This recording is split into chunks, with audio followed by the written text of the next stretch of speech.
हमारे साथ जगन्नाथ प्रसाद सिंह हैं। जगन्नाथ प्रसाद सिंह हर समय गरीबों और मजलूमों के बीच रहते हैं। अभी शादी का सीजन चल रहा है। पता नहीं कितनी बेटियों के कन्यादान में लाखों रुपए दान कर दिए होंगे, लेकिन किसी से नहीं बताते। मैं तो कई सालों से देख रहा हूँ, चाहे वो मरनी हो चाहे जीनी हो, हर जगह अपने धन और बल लेकर के समर्पित रहते हैं। विधानसभा चुनाव लड़ी, कामयाबी नहीं मिला, लेकिन समाज में एक अहम योगदान। अभी देश में तरह तरह की घटना, आइए हम देश की हाल जानेंगे, देश के जानकारी को जानेंगे, इनसे साझा करेंगे। जगन्नाथ जी, अभी देश का हाल थोड़ा इतर तितर बितर चल रहा है, क्या कहना चाहें? देखिए, देश का हाल जो आज हो रहा है पाकिस्तान के प्रति, बहुत पहले हो जाना चाहिए था। सिंधु का जो जल हो, चेनाब का जल हो, लेकिन वो आज हो रहा है। अगर आज पाकिस्तान को सबक मिल जाता तो जितना हमको नुकसान पाकिस्तान किया है, आज उतना नहीं कर पाता। लेकिन बहुत देश है। और सबसे बड़ी चीज है, हमारे बीजेपी के लोग इसको राष्ट्रवाद की ले जाकर जनता को भरमाने का कोशिश करता है। मेरा कहना है कि इसमें जो उन लोग किया है, जो उग्रवाद जो किया है, ये भारत की आत्मा पर चोट है, इसमें नो डाउट, और बहुत गलत किया है। हिंदू मुस्लिम कोई चीज नहीं है, इंसान सबको ही है, इंसानियत रहे। जैसे इंडोनेशिया में हमारा इंसानियत है, यूएई हुआ या ये सऊदी अरब हुआ, तो वो बनना चाहिए ना। पाकिस्तान जो बनेगा भाई, मैं मुस्लिम भाइयों को भी कहना चाहता हूँ, कुछ लोग कहते हैं कि से संविधान से ऊपर है हमारा शरिया, ये सब बातें नहीं होनी चाहिए। आज पाकिस्तान के शासक और वहाँ के जो सैन्य अधिकारी हैं, देश को गुलाम करके रख दिया। सब अपना अपना संपत्ति बाहर खरीद के रख दिया, वही जाने का तैयारी में भी है।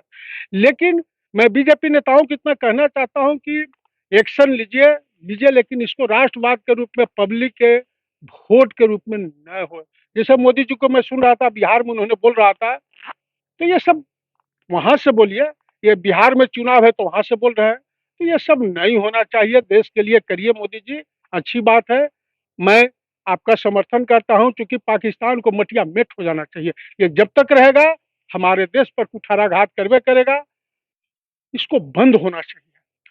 कोई निहत्थे, कोई ऐसे ही गया है घूमने, उसको मार दो, तो कितना कष्ट की बात है। तब इंसानियत मानवता कहाँ रह गया? कौन धर्म के पालन कर रहे हो भाई? ये तो बात नहीं रह गई। आज यहाँ भी देखे, डाल्टनगंज में भी रैली, वही बीजेपी के नेता के तने आंख में धूल झोंकना है, तो ये सब चीज अच्छा चीज नहीं है। मोदी जी एक्शन ले, सबको हम लोग तैयार हैं इसके लिए। देश थोड़ा सा मान लिया जाए आर्थिक कष्ट होगा, लेकिन हम लोग बर्दाश्त करेंगे, लेकिन सबक पाकिस्तान को मिलना ही चाहिए।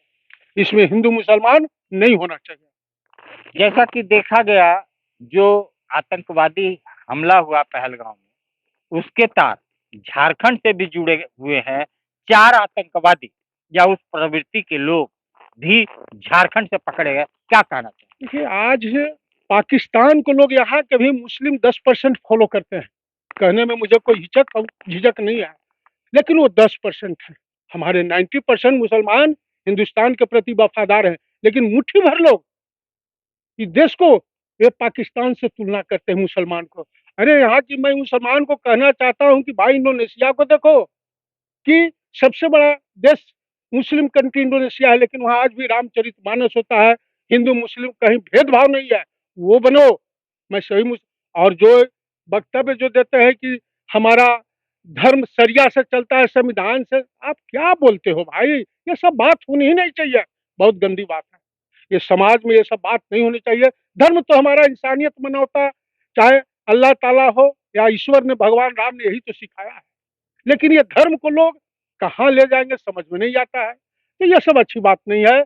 और मैं जो 10% मुस्लिम भाई हैं, मैं उनको इतना कहना चाहता हूँ कि धर्म, इंसानियत, मानवता अगर रखोगे तो अपने धर्म पालन हो जाएगा। न जिहादी बनोगे तो मारे भी जाओगे, और वहाँ भी हूर जो कहते हैं लोग कि वहाँ हूर मिलेगा, ये सब फालतू बात है। कभी भी न हिंदू को भी मैं कहना चाहता हूँ कि जिहादी मत बनो, मुसलमान भाई को भी कहता हूँ, क्योंकि ये हमारा धर्म ही नहीं है। हिंदुस्तान हमेशा वसुधैव कुटुंबकम, सबका सम्मान, सबका मान, ये किया है, यही हमारा सनातन संस्कृति है। सेवा, दया, सहिष्णुता, भाईचारा। लेकिन ये हिंदू मुसलमान, मैं इसको कतई पसंद नहीं करता हूँ और नहीं होना चाहिए। मैं इतना जरूर कहना चाहता हूँ। रह गई जहाँ तक पलामू की बात, तो आज पलामू में एक हमारे माननीय पूरन चंद जी स्वर्गीय, जिन्होंने पलामू के लिए दिया, चाहे मलय डैम का हुआ, आज भी कृषि हो रहा है, या चैनपुर पुल हुआ, लेकिन बाकी ये सब नेता यहाँ केवल अपना बनाया है, जनता के लिए कुछ नहीं किया है। बहुत ताजुब होता है कि एक हमारे पगड़ी वाले बाबा थे जो कि कहते थे कि मुख्यमंत्री के दावेदार थे, लेकिन उन्होंने भी झारखंड के लिए जो पूरन चंद जी किया, जबकि उनको उस समय बहुत कम पैसा मिलता था विधायक को, उस समय 2 गो काम उन्होंने बहुत अच्छा किया था। लेकिन आज हमारा पांकी में बराज है, बंडल डैम है, कौन इसके लिए आवाज उठाया? क्या यहाँ तो सुनते हैं कि धर्म धर्म कर लो और राम राम कर लो, लेकिन नेता का काम है खेत में पानी दो, पेट में पानी दो, वो नहीं करना है। इन लोग खाली राम राम सिखाएंगे, 20 से होगा तो मंदिर में 5-10 हजार चंदा दे देंगे। यहाँ इतने नेतागिरी हो रहा है पलामू में, ये मैं देख के अवाक रह जाता हूँ कि नेता क्या इन लोग में कर रहा है। अब आज समाज देख रहे हो कि भाई हर जगह न्यूज में कभी पति पत्नी को मार दिया, पत्नी पति को मार दिया। ये जो रिश्ते का जो संबंध है, ये भी फेसबुक, इंटरनेट, ये सब हमारा रिश्ता भी ये भौतिक संस्कृति को ले गया है, पाश्चात्य सभ्यता, जो कि नहीं होना चाहिए। देखो भाई, श्वेता श्वेतरोपनिषद में स्पष्ट कहा गया है कि जीवात्मा न तो नर है, न नारी है, न नपुंसक है। वो जिसको भी धारण करता है, जिस रूप में धारण करता है, नर में गया तो नर हो गया, नारी में जीवात्मा गया तो नारी हो गई, नपुंसक में गया तो नपुंसक। लेकिन यहाँ तो आज नर और नारी की जहां तक बात है, तो हम लोग को इतने कहेंगे कि देखो भाई, ये जो नारी के प्रति सम्मान जो लोग नहीं करता है, बिल्कुल गलत बात है, बिल्कुल गलत बात है। अपने चेतना को, आत्मिक चेतना में जो पुरातन जो परंपरा है कि नारी को असम्मान करे, उसको इज्जत से नहीं देखे, बहुत गलत बात है। कल तुम भी नारी बनोगे, क्योंकि ये जीवात्मा जो है परमानेंट, कहीं न नर है न नारी है। मैं कहवे किया क्षेत्रोपनिषद में। तो हमारा कहने का मतलब है कि देखो, जब माता जानकी, ये वर्णन है वाल्मीकि रामायण में कि जब उनसे अग्नि परीक्षा लेने के लिए कहा गया, तो सीता जी प्रश्न किए हैं भगवान राम से कि एक स्त्री का स्त्रीत्व क्या है। फिर उन्होंने खुद कही है कि शादी होने के बाद स्त्री अपने स्त्रीत्व को अपने पति को दे देता है और पत्नी तो ओढ़ लेती है। अगर हमारे लिए भगवान राम स्त्रीत्व की सुरक्षा नहीं दिए तो उनका दोष है। मैं तो अपना पत्नीत्व का हमेशा निर्वहन किया, लंका में भी, लेकिन उस पर भी अगर संदेह कर रहे हैं तो वही जाने। तो मेरा कहने का मतलब कि आज जो रिश्ता जो है, रिश्ता नर नारी का, ये हम लोग मैंने इसको विश्वास की दृष्टि से नहीं देख रहे हैं। हमारा भौतिक संस्कृतिवाद, पाश्चात्य सभ्यता की आज नौजवान पीढ़ी को मैं कहना चाहता हूँ कि देखो भाई, हमारा भारत का जो संस्कृति है, नारी को हमेशा समान, दुर्गा जी को हम लोग पूछते हैं और नारी का रूप में ही तो नारी है। लेकिन आज हमारे युवा वर्ग फेसबुक, इंटरनेट, बहुत उम्मीद से ज्यादा जो उम्मीद है, भागती दौड़ती जिंदगी, दिखावा लाइफ, अर्थवेद का और अपने विलासता संबंधी, ये इतना दूर कर दिया है रिश्ता को, क्या रिश्ता को रिश्ता नहीं रह दिया। आज ये हमें सोचना चाहिए कि नश्वर जो चेतना है हमारे अंदर, उसको हटा के अपने आत्मिक चेतना को जागृत करके नारी को हमेशा सम्मान देने का कोशिश करो, क्योंकि सदियों से ही चला रहा है।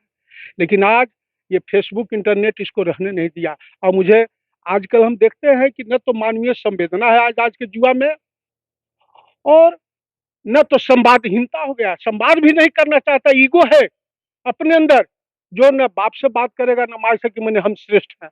तो ईगो की भावना भी नहीं होना। संवाद बाप बेटा हुआ, माई बेटा हुआ, भाई भाई में हुआ, ये संवादहीनता नहीं होना चाहिए। लेकिन आज के युग में मैं देखता हूँ कि न तो संवादहीनता पूरा हावी होने जा रहा है और अपने अंदर संवेदना भी नहीं रह गया।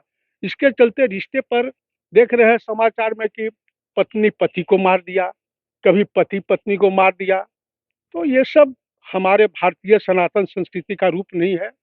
इस पर मैं युवाओं को स्पष्ट कहना चाहता हूँ कि आज आप लोग ये इंग्लैंड और अमेरिका मत बनाओ भाई।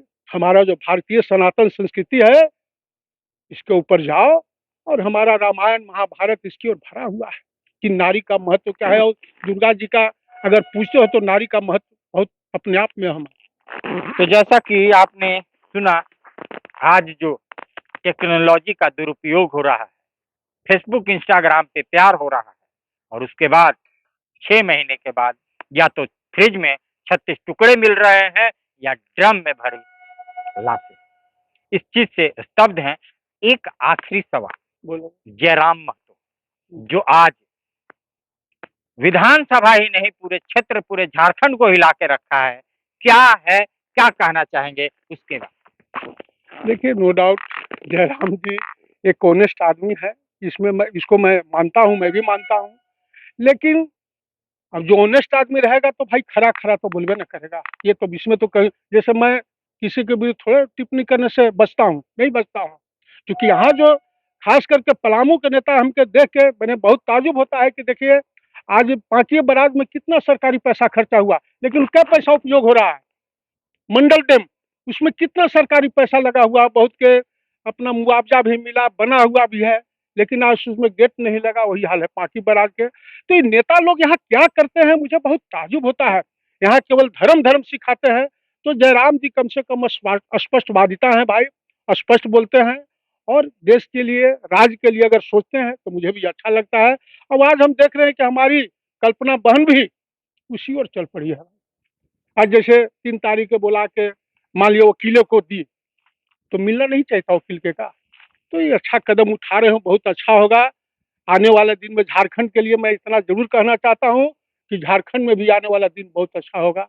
जेएमएम बहुत अच्छी स्थिति में आएगी, वो करेगी जनता के लिए। आपको टिकट भी मिल रहा था जेकेएलएम जेबीएसएस से, एक चूक रह गई और उससे चुनाव ना लड़के किसी और पार्टी से लड़ी।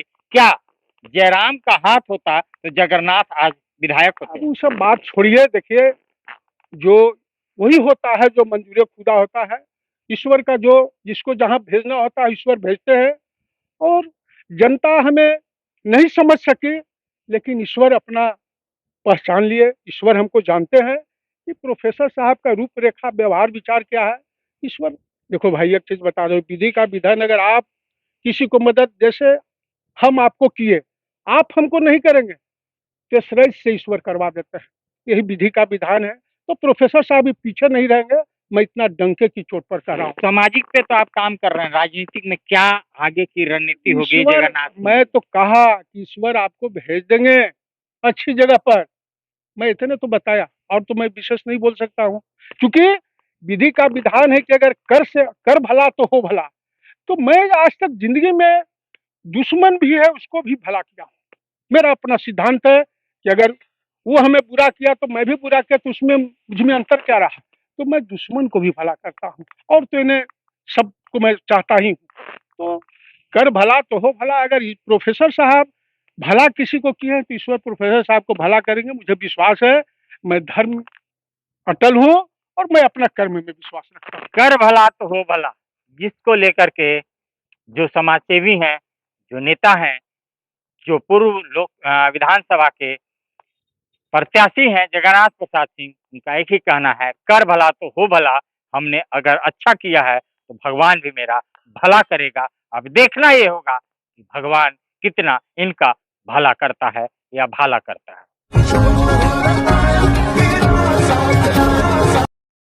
सस्ता और समुचित इलाज के लिए गरीबों का रहनुमा मात्र एक हॉस्पिटल, मैया बाबू हॉस्पिटल।